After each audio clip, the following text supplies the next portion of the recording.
एक तरफ जहां उत्तर प्रदेश में मुख्यमंत्री योगी आदित्यनाथ की लोकप्रियता का ग्राफ दिन ब दिन नई ऊंचाइयों को छू रहा है, तो वहीं दूसरी तरफ विरोधियों और विपक्ष के हौसले पस्त होते हुए नजर आ रहे हैं।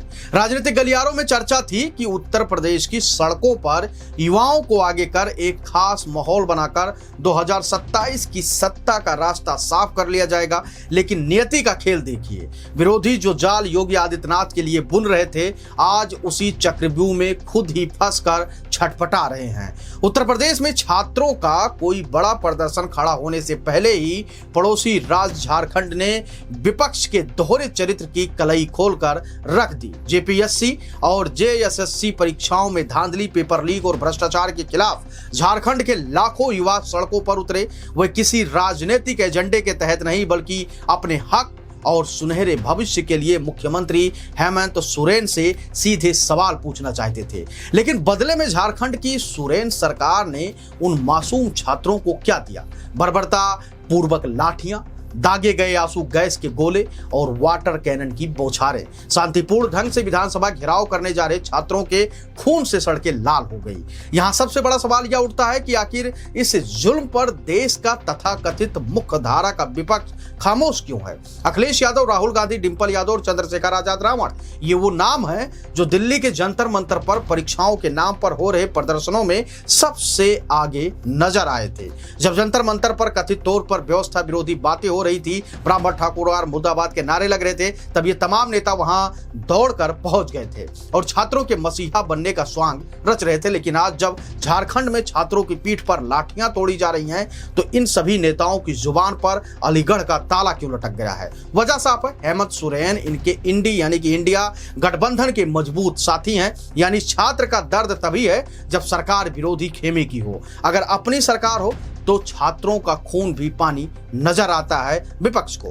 पूरा देश और उत्तर प्रदेश का युवा विपक्ष की इस अवसरवादी राजनीति को बहुत गौर से देख रहा है। विपक्ष जहां इसे हिप्पोक्रेसी में फंसा है, वहीं दूसरी तरफ उत्तर प्रदेश के मुख्यमंत्री योगी आदित्यनाथ ने एक बड़ा पॉलिटिकल मास्टर स्ट्रोक खेल दिया है। राष्ट्रीय स्वयंसेवक संघ यानी आरएसएस के प्रमुख मोहन भागवत के संवाद और युवाओं से जुड़ाव के पद चिन्हों पर चलते हुए, यानी जंजियों को जिस प्रकार से मोहन भागवत साध रहे हैं, उसी तरीके से योगी आदित्यनाथ उत्तर प्रदेश में प्रशासन को एक ऐतिहासिक और सख्त निर्देश जारी किया है। उत्तर प्रदेश के हर जिले में तैनात आईएएस, आईपीएस और पीसीएस अधिकारी अब हर महीने अनिवार्य रूप से छात्रों और युवाओं के बीच बैठेंगे। वो सीधे युवाओं से संवाद करेंगे, उनकी प्रतियोगी परीक्षाओं की समस्याओं को सुनेंगे और ऑन द स्पॉट उनका निवारण करेंगे।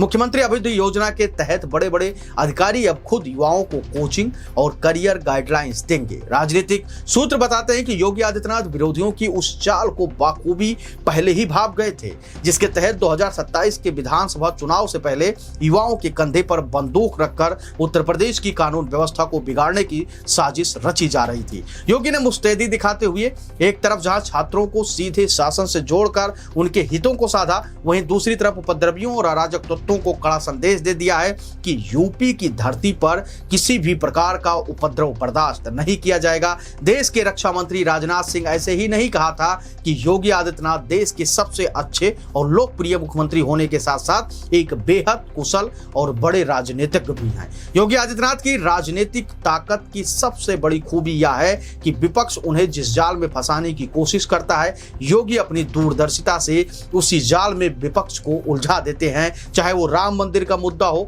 या फिर विपक्ष ने चंदा चोरी के सवाल उठाया, तो योगी ने विपक्ष के राम भक्ति का पोल खोल दिया और कहा कि हनुमानगढ़ी पर सीढ़ियों पर नमाज किसने पढ़ाई थी, राम भक्तों पर गोलियां किसने चलवाई थी। इसके अलावा योगी के जीरो टॉलरेंस और लॉ एंड ऑर्डर मॉडल ने दंगाइयों के हौसले पस्त कर दिए। उत्तर प्रदेश में विपक्ष जहां छात्रों के नाम पर राजनीति की रोटियां सेकना चाहता था, वहीं योगी ने सीधे अफसरों को छात्रों के पास भेजकर संवाद का नया अध्याय शुरू कर दिया है। अब इस पूरे खबर की निष्कर्ष क्या है, तो वो भी आप आसान और सरल भाषा में जान लीजिए। आज योगी आदित्यनाथ की लोकप्रियता, उनके बुलडोजर मॉडल का असर सिर्फ उत्तर प्रदेश तक सीमित नहीं है।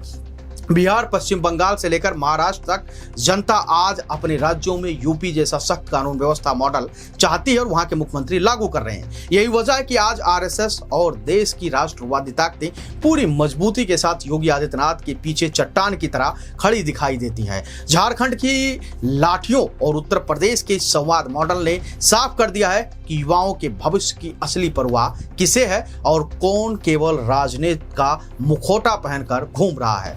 2027 की बिसात बीत चुकी है, लेकिन योगी आदित्यनाथ ने अपनी प्रशासनिक कुशलता से विरोधियों को सह और मात के खेल में बहुत पीछे छोड़ दिया है। अब अपनी राय हमको जरूर दीजिएगा और बताइएगा कि योगी आदित्यनाथ की लोकप्रियता जिस प्रकार से लगातार बढ़ रही है और जो साजिश योगी आदित्यनाथ के लिए उत्तर प्रदेश में बुना जा रहा था वो झारखंड में इंडिया गठबंधन के सहयोगी पर गिरा, और जिस प्रकार से छात्रों पर वहां लाठियां चली और जिस तरीके से योगी आदित्यनाथ यहां युवाओं से बातचीत कर रहे हैं, उसको लेकर आप क्या कुछ सोचते हैं? आने वाले भविष्य में योगी आदित्यनाथ किस प्रकार के नेता होंगे, कितना बड़ा पद उनके पास होगा, उसको लेकर आप अपनी राय हमको कमेंट सेक्शन में जरूर दीजिएगा। आपकी राय हमारे लिए बेहद महत्वपूर्ण होती है। धन्यवाद।